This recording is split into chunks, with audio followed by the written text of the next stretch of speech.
ए मुझा खुदा, ए मुझा खुदा, मुखे तो खसिवा ब्यो नाहे कोई सहारो। मुखे साह पसाह का बेशक आही प्यारो प्यारो। ए मुझा खुदा,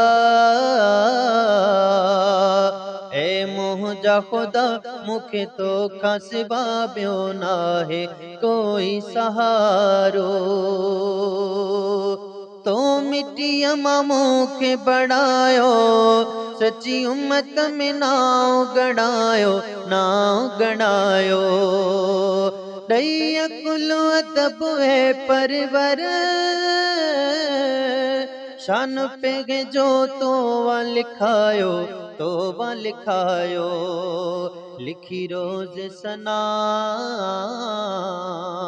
लिखी रोज सना, भरी दोहा पना, ब्यो लालण नाहे चारो। मुख साग पसाग का बेशक आही प्यारो प्यारो। ए मुझा खुदा, ए मुझा खुदा, मुखे तो खसिवा ब्यो नाहे कोई सहारो। मुँह खता ते खता कैया है, तो अता ते अता कैया है, अता कैया है। मुझे गड़े बेकार बंदे सा, तो वफा ते वफा कैया है, वफा कैया है। तोणे डोहर सी, तोणे डोहर सी, पोइ बेकी नरुसी, आही एहड़ोई बाझारो। मुखे साह पसाह का बेशक आही प्यारो प्यारो। ए मुझा खुदा, ए मुझा खुदा, मुखे तो खसिवा ब्यो नाहे कोई सहारो। तू डी हमारा तिकंदोवा, आई रात मडी हूँ कंदोवा, डी हूँ कंदोवा। तू सिजखे उभारी लाही, तू झुड़मा मीहू कंदोवा, मीहू कंदोवा। बरसातियूं वसन, बरसातियूं वसन, खुशहालियूं थियन, आबाद थे गुलशन सारो। मुखे साह पसाह का बेशक आही प्यारो प्यारो। ऐ मुझा खुदा,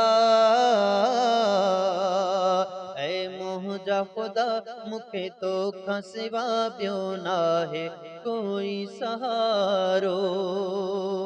हर जाय ते वदत तुझी, तुझे जिक्र समोबत मुझी, मोहब्बत मुझी। तुझो शान बयान कया छा, आहे अफजल अजमत तुझी, अजमत तुझी। चवे शेख अजब,